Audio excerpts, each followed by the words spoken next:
The following product was sent to me free of charge for the purpose of review.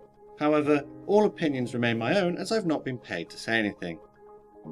I'd like to extend my thanks to Fanhome for sending this product to me.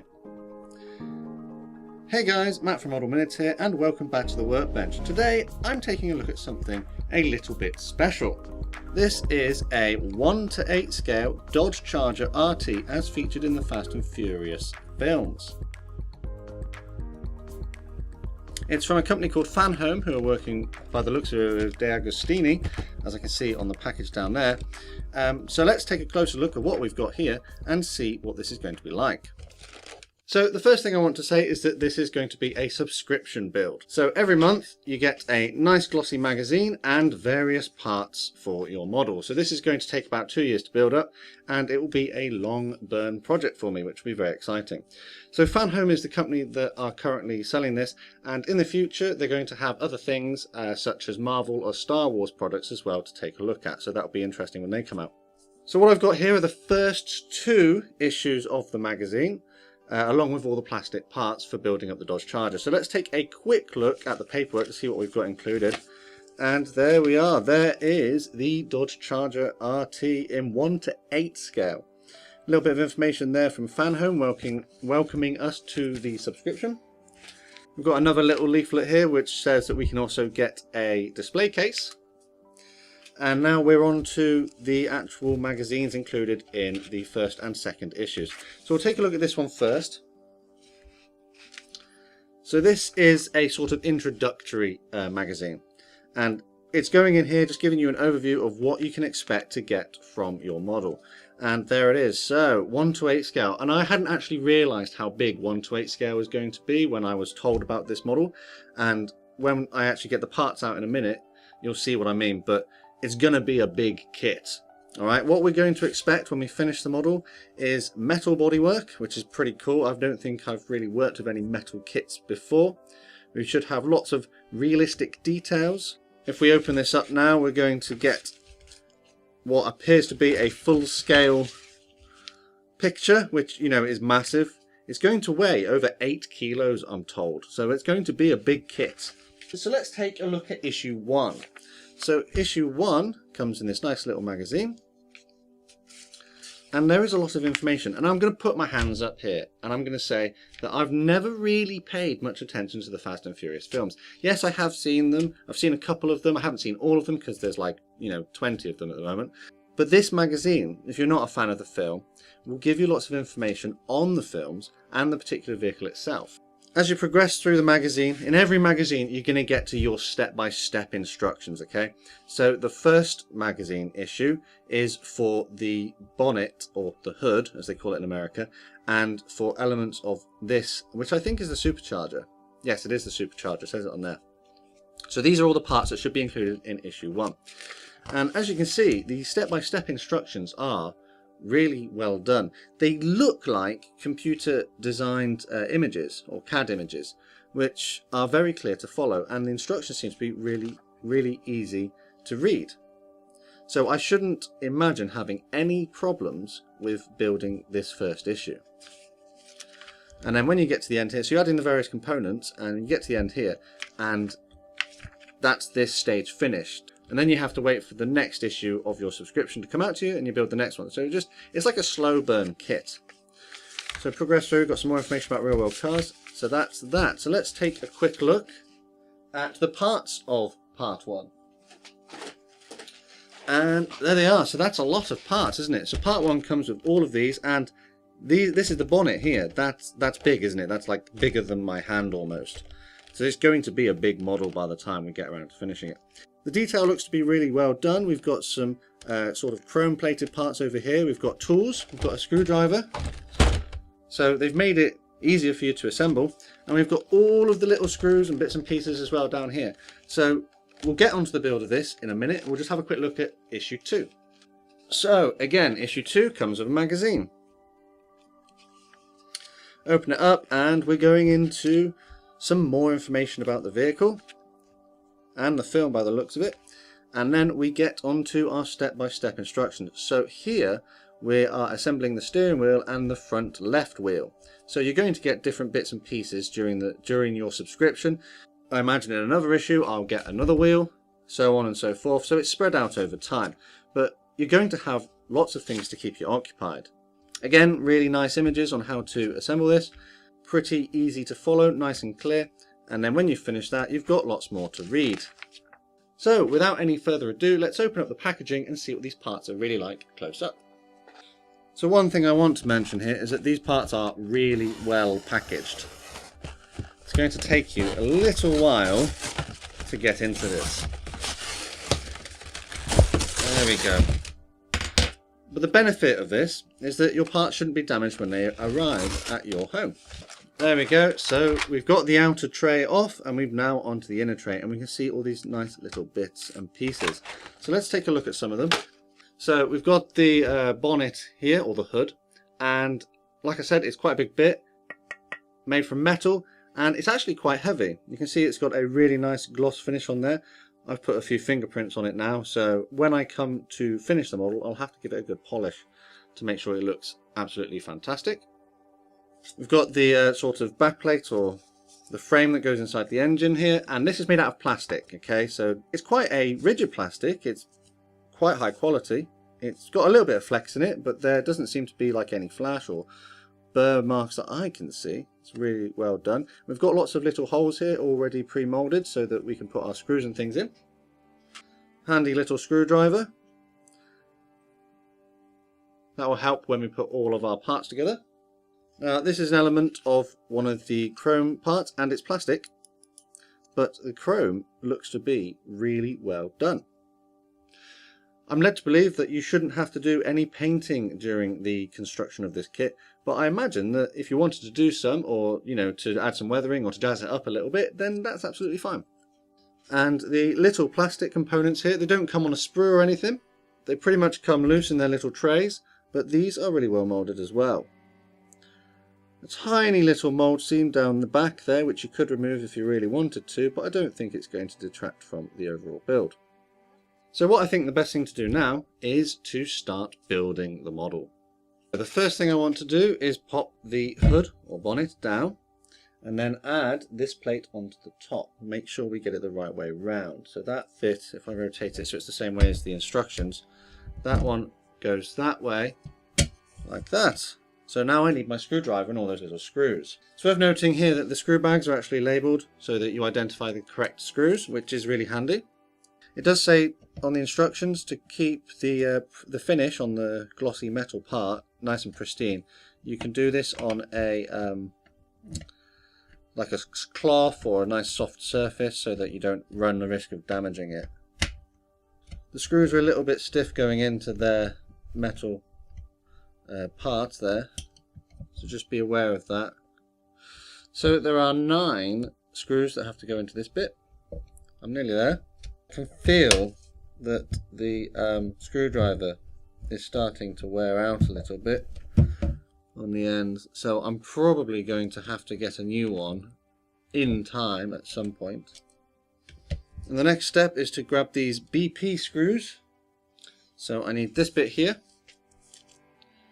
and this bit here. This goes in there by the looks of it. Cool. That's that bit done. Now we need to do the butterfly flaps. So you can see on here there is an arrow which points down, so we need to make sure that we get that in the right place because they will only go on in one direction. Seems to me like the hole is smaller on one side, so you can't get it the wrong way around. And then that goes with the arrows pointing down in there like that. Like that. So make sure when you do this, make sure you orientate the stuff. There's a little hole there which there isn't on that side, so you need to make sure that that's lined up in the correct direction. Screws go through the hole here. That can then be added onto that, so we need to make sure we haven't messed that up. Hold that in place. I'm not over tightening these screws as I put them in, I'm just doing it until they sort of stop. I'm not going to force them because I am worried that if I over tighten the screws it could split the plastic, and that would be bad. But I'm not having any issues so far. Everything's going together quite easily. All the holes have lined up perfectly. There doesn't seem to be any like misalignment of the part. So now that we've done this, we need to add our throttle lever, which is this little tiny component I showed you earlier, onto this side. So that's the right hand side of the model. So we flip this over, and the next step is to add the fuel distributor. I'm not reading the instructions properly. Pay attention to the instructions. It doesn't go on the inside, it goes on the outside like that. The pulley spindle to the blower front cover, so that bit goes onto that bit, like that. Yep, that just sort of slots in, and then I need some more screws, which are these ones again. It goes on like that by the looks of it. Yep, again sort of slots in, there's these little mounting points, they slot on there, and we need some more screws. Insert the 2 lugs of the blower case into the slots in the end of the blower case. So, slots in the end of the blower case? Where do they mean? I'm sure you car experts, I'm not even holding the right bits, that's the problem. You car experts are probably screaming at me going, you don't know with your blower case from the end of the blower case. That way? One of these ways. I think that's it. I think we're there. Is that right? Yes, that is right. This circular drive pulley goes onto the shaft there. Screw needs to go on the end. Then that is added to this. So now I've encountered my first problem, and that's that these mounting points here are very tight. So you have to get them exactly lined up before you push them together. There we go. We got there in the end. Yeah, so when you put that together, you have to make sure you get it almost like perfectly vertical as you bring it in, because the front one, the tolerances are so tight that if the front one goes in, this then goes at an angle and you can't get the other ones in, so you have to make sure you do it like perfectly vertical as you put it in. Cool. That is it. This is the result of the stage 1 of the assembly. The bonnet is attached to its reinforcement frame, which it is here, you can see that. And the supercharger is completed. So when it's in the bonnet, it will look like that. So that's stage 1. So what you'd have to do is put those to the side, nice and safe. You've got your spare screws here, keep them safe as well, because you never know when you might need them. And that is issue 1 complete. So the build of that part was actually not too bad. That's taken me about 30 minutes, if that.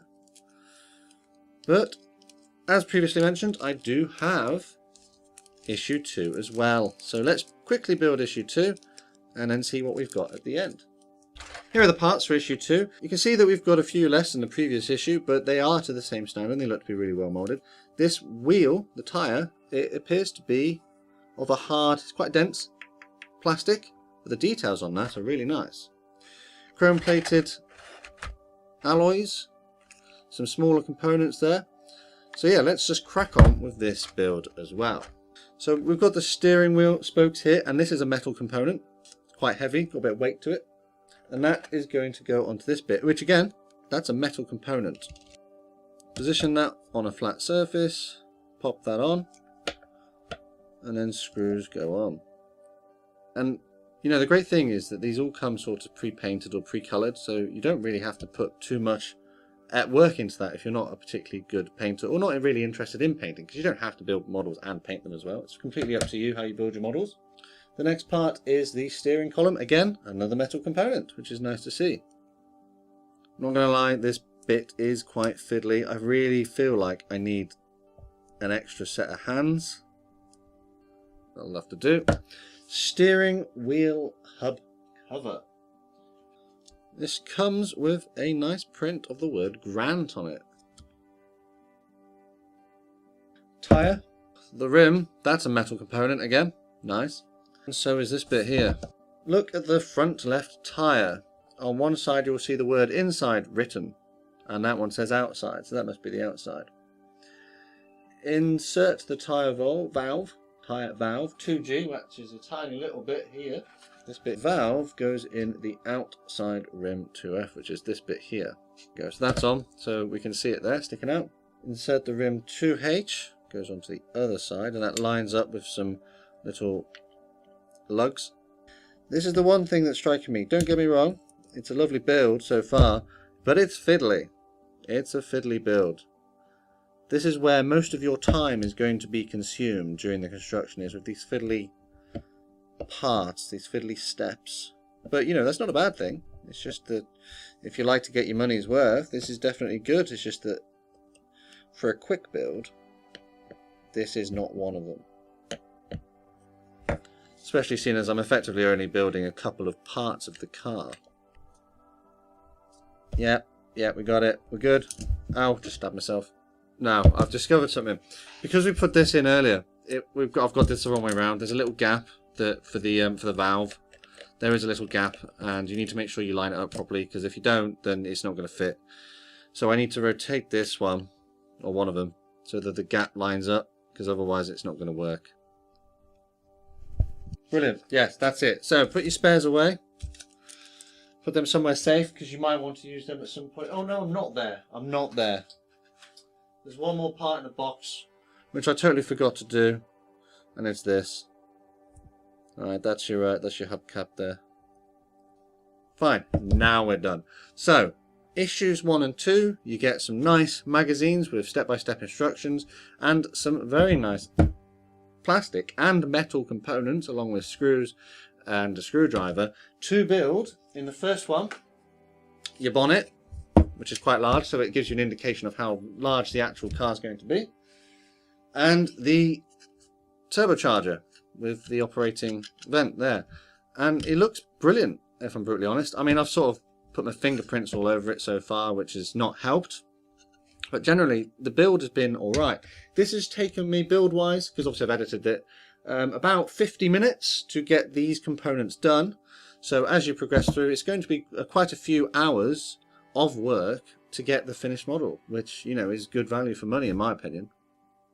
So if you'd like to get one of these for yourself, there is a link in the description to the website for Fanhome. I am aware that there is an early bird special for this particular model kit, so if you sign up before the 20th of January 2021 using the code on screen, you will get some extra stuff with your subscription. But generally, what do I think of this? I think it's going to be an absolutely fantastic build. I think that being a subscription magazine is going to be something that I can look forward to every month, and in the future I'll be doing more builds of it. I'll be doing, you know, maybe episodes 4 to 6 and so on and so forth. So if you'd like to join me and watch me as I build this massive vehicle, which is, you know, made of metal, highly detailed, has working lights, all of that sort of stuff, then make sure you're subscribed and you click that like button and leave a comment to let me know underneath the video. As always, before I sign off, honourable mention to my patrons over on Patreon and my channel members here on YouTube. It's thanks to the people on screen here that allow me to continue to keep building new models and making consistent content for you all to watch. So a massive thank you to these guys, and again, if you'd like to join them, make sure you take a look at the links in the description for more information. Finally, once again, extend my thanks to Fanhome for sending this out to me free of charge. It looks like it's going to be an absolutely fantastic project to work on, and I'm looking forward to getting the next issues in the subscription. Don't forget that you can connect with me on my various social media accounts. I'm on Twitter, Instagram, Facebook and Discord, and all that's left to say is thanks for watching, and I'll see you all on the workbench again next time.